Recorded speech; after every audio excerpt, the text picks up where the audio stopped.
પરિવાર બંધારણ અધિકાર દિવસે અમે સૌ ઉપસ્થિત થયા છે। અત્યારે આપણી વચ્ચે આપણા સ્થાનિક ધારાસભ્ય અને સાથી ધારાસભ્ય ગુલાબસિંહભાઈ, આદિવાસી સમાજને આવાજને બુલંદ કરનાર એવા અમારા સાથી મિત્ર ચૈતરભાઈ, તમામ મંચના આગેવાનો, રાજસ્થાનથી પધારેલા આગેવાનો, તમામ આદિવાસી યુવા મિત્રો, આપણા સૌના માતા બહેનો, ભાઈઓ બહેનો અને યુવાનો, જ્યારે 15 દિવસથી મહીસાગરમાં આંદોલન ચાલતું હોય અને દક્ષિણ ગુજરાતમાં ખબર પડે અને અમે એક આદિવાસી તરીકે તમારી વચ્ચે ન આવીએ એવું કદી ચાલે નહીં। અમે તમારી વચ્ચે કે જે પોતાના મનમાં એવું સમજ્યું હોય કે આઈએસ પાસ થઈ ગયા અને કલેક્ટર બની ગયા અને કલેક્ટર બનીને આદિવાસી સમાજને એવું કહેતા હોય કે એટ્રોસિટીની 90% ફરિયાદ ખોટી હોય, તો અમે આજે એમને પૂછવા ગયા ત્યારે કયા ઉંદરના દરમાં બેસી ગયા એ અમને ખબર નથી। અમે આજે એમને મળવા માટે ગયા, એમને પૂછવા માટે ગયા કે કઈ એટ્રોસિટી એક્ટની ફરિયાદ ખોટી છે, એના પુરાવા તમે રજૂ કરો। પણ એ બેનથી પુરાવા રજૂ ન થયા અને વીસીનું બહાનું કરીને અંદર ઓફિસમાં બેસી ગયા। પરંતુ આદિવાસી સમાજનું લોહી છે, અમે એમના નિવાસી કલેક્ટરનો એની જ ઓફિસમાં ઉઘાડો નહીં થાય।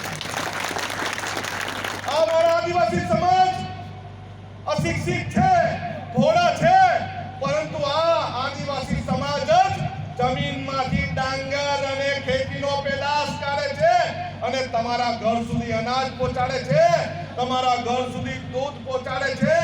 તમારી જે કલેક્ટરની ઓફિસ છે એને બનાવવામાં પણ આદિવાસી સમાજનો લોહી અને પરસેવો રેડાયેલો છે। મોટા ડેમ બનાવવામાં, મોટા રસ્તા બનાવવામાં, મોટી વિધાનસભા બનાવવામાં, મોટું સંસદની ઇમારત ચડવામાં આદિવાસી સમાજનો લોહી અને પરસેવો વેરાયેલો છે। તમે આજકાલના આવેલા અમને ગભરાવ અને ડરાવવા માંગતા હોય એ ભૂલી જજો। હવે અનંત પટેલ તમારી જોડે છે। એક અપમાન સહન કરવાની વાત હોય, ડરાવવાની વાત હોય, ધમકાવવાની વાત હોય, નીચા દેખાડા કરવાની વાત હોય, એ આજે તમે ભૂલી જજો। 6 તારીખે આપણે સૌએ લુણાવાડાને ઘેરી લેવાનું છે। ઘેરી લેવાનું છે ને?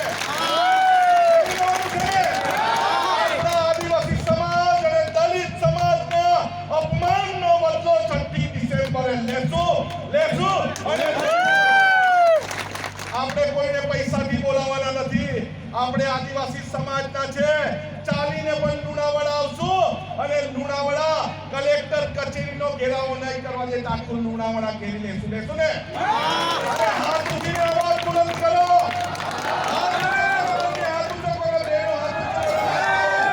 આપણે તમામ લુણાવાડાના રસ્તાઓ રોકી દેવાના છે।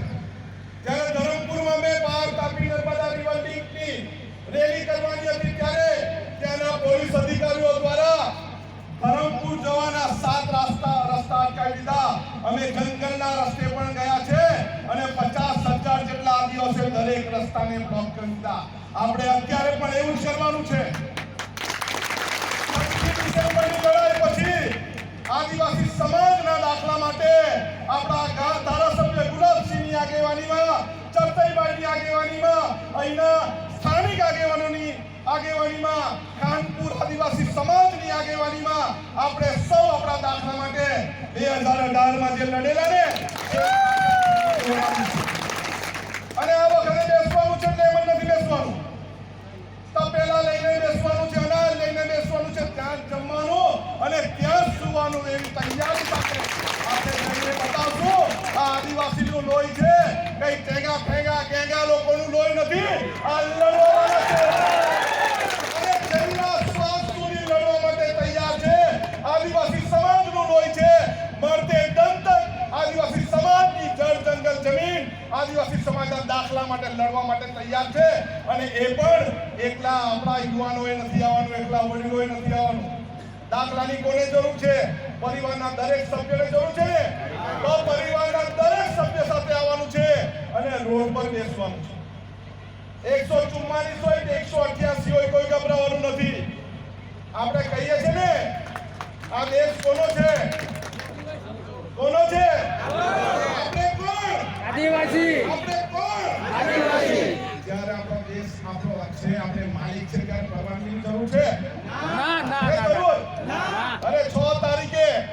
આંદોલન નહીં કરવા દે ને તો મહીસાગરની જેલ ભરાઈ જવી જોઈએ. ભરાવી જોઈએ ને? ભરાવી જોઈએ ને? આપણે મહીસાગરની જેલ ભરી દેશું. પણ આપણું સ્વમાન, આપણી અસ્મિતા, આપણી સંસ્કૃતિ અને જો આપણું કોઈ અપમાન કરે એને છોડવાના છે? છોડવાના છે? 6ઠી ડિસેમ્બરે આપણા દલિત સમાજ અને આદિવાસી સમાજનું એકત્રિત આંદોલન છે. ત્યારે તમામે લુણાવાડા ખાતે હાજર રહેવાનું છે. એટલું કહેવા માટે તમારી વચ્ચે આવ્યા છે. તમે બોલાવીને સન્માન કર્યું, તમારો ખૂબ આભાર. જ્યારે પણ જરૂર પડે અનંત પટેલ તમારી વચ્ચે રહેશે. અનંત પટેલ અમદાવાદ રહેશે.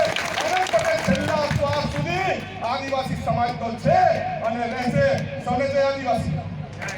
જય જોહાર.